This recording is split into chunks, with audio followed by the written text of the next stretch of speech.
Bismillahirrahmanirrahim. Assalamualaikum warahmatullahi wabarakatuh. Alhamdulillahil badiil hadi ila bayani mahyair rasyadi. Ahmad da'ar baban nuha waras sama samsal bayani fi suduril ulama. Asyhadu an la ilaha illallah wa asyhadu anna Muhammadar Rasulullah. Allahumma salli ala Sayyidina Muhammad wa ala ali Sayyidina Muhammad. Amma ba'du. Langsung saja, di sini saya akan menerangkan salah satu kewajiban murid terhadap guru, yaitu penghormatan terhadap ilmu dan orang alim atau guru. Di dalam kitab Ta'lim Muta'allim dikatakan, "I'lam bi anna talabul ilmi la yanalu ilma wa la yantafi'uha wa la yantafi'u bihi illa bi ta'zimil ilmi wa ahlihi wa ta'zimil ustazi wa tauqirihi." Artinya apa? Para pelajar atau murid tidak akan memperoleh ilmu dan tidak akan dapat mengambil manfaatnya tanpa mau menghormati ilmu, guru, dan orang berhubungan dengan guru tersebut. Karena ada yang mengatakan bahwa orang-orang yang telah berhasil dalam menuntut ilmu sangat menghormati tiga hal tersebut, yaitu ilmu, menghormati guru, dan orang-orang yang ada sangkutannya dengan guru tersebut atau keluarganya. Dan orang-orang yang tidak berhasil dalam menuntut ilmu karena mereka tidak mau menghormati dan memuliakan ilmu dan gurunya.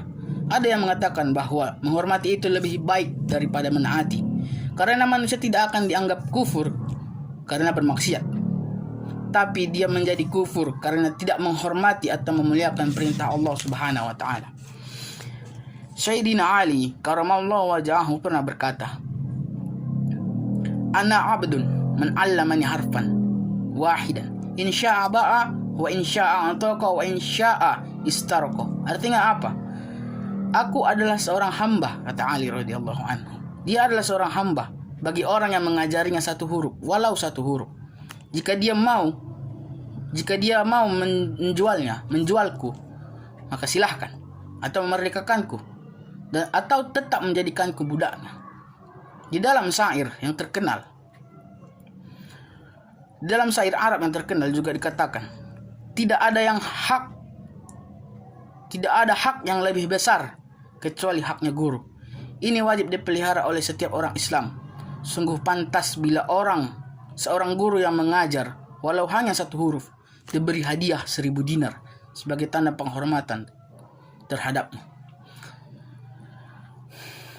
Bahkan Imam Syirazi berkata, "Guru-guruku berkata, barang siapa yang ingin anaknya menjadi seorang alim, maka ia harus menghormati para ahli fikih dan memberi sedekah pada mereka. Jika anaknya tidak menjadi orang alim, maka cucunya yang akan menjadi orang alim." Ada beberapa hal yang harus kita introspeksi ketika sedang berinteraksi kepada guru. Salah satunya yaitu hendaknya seorang murid tidak berjalan di depannya. Artinya apa? Ketika kita sedang di jalan, guru kita lewat, atau guru kita sedang di depan kita waktu berjalan, kita jangan sekali-sekali memotongnya. Atau ketika berpapasan, kita salam. Setelah salam kita minggir. Jangan memperlambat langkahnya, karena sesungguhnya dia termasuk orang-orang yang termuliakan, orang-orang yang penting. Selanjutnya apa? Jangan atau tidak duduk di tempatnya. Artinya apa? Ketika dia mengajar pasti dia memiliki kursi untuk mengajar. Jangan kita sekali-kali duduk di situ, karena itu bisa menimbulkan efek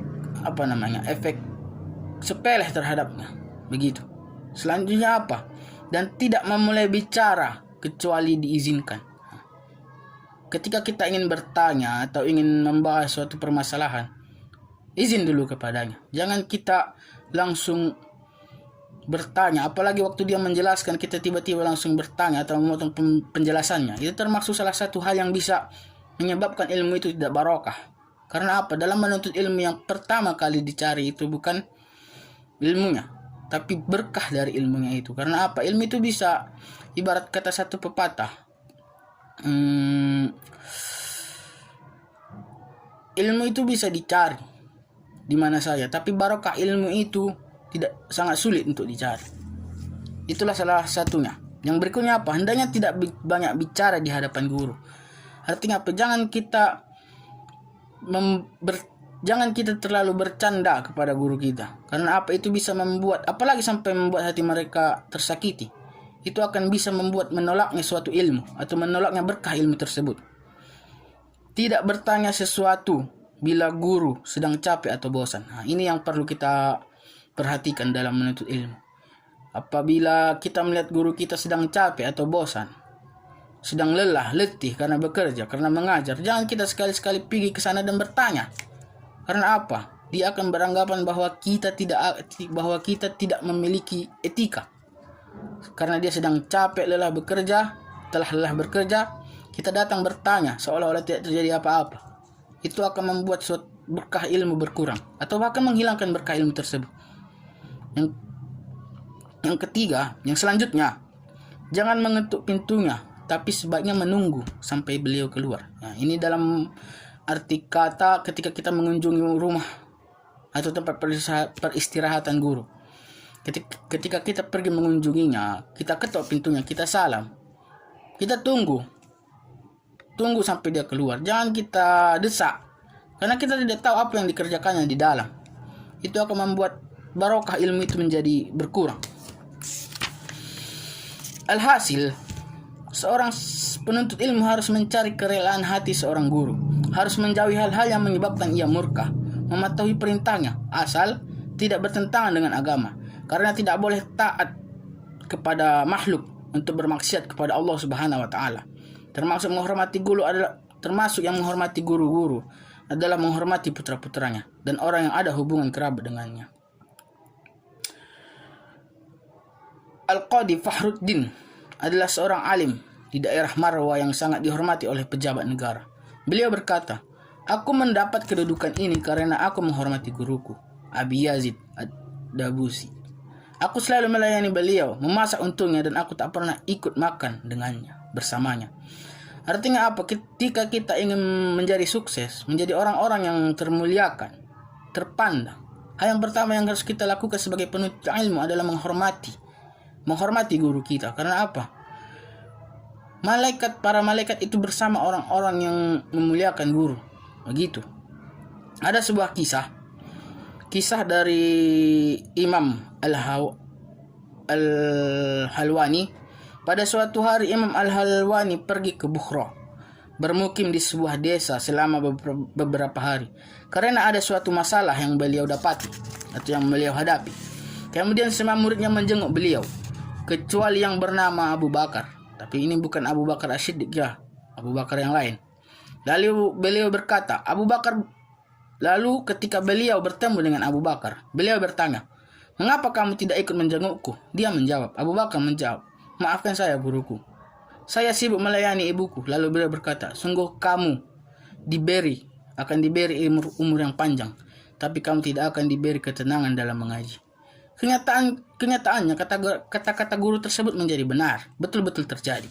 Abu Bakar tinggal di desa sepanjang waktunya dan tidak dapat melaksanakan belajar mengajar. Artinya apa? Orang tua adalah madrasah awal, sekolah pertama bagi kita. Namun guru adalah orang yang mengajarkan kita bagaimana caranya menjadi lebih baik. Maka apa? Ketika guru kita menghadapi suatu masalah dan kita mungkin bisa membantunya, maka tolong guru tersebut, karena mereka adalah orang-orang yang mulia. Mereka yang mengajari kita bagaimana caranya untuk membaca, bagaimana caranya untuk menghadapi suatu masalah, berbicara di depan umum, seperti itu. Oleh karena itu, seorang santri tidak boleh menyakiti hati gurunya, karena belajar dan ilmunya tidak akan diberi berkah. Dengar? Seorang murid apabila telah menyakiti gurunya, apabila dia telah tidak menghormati gurunya atau menyakiti hati gurunya, tidak akan ada keberkahan dalam ilmu tersebut. Walaupun ilmunya segudang, tapi itulah makanya zaman sekarang banyak orang yang mengetahui banyak ilmu, namun tak ada barokah dalam hidupnya. Nah itu. Kata seorang penyair, "Sungguh guru dan dokter keduanya tidak akan menasihati kecuali bila dimuliakan. Maka rasakan penyakitmu jika pada dokter, dan terimalah kebodohanmu bila kamu membangkang pada guru."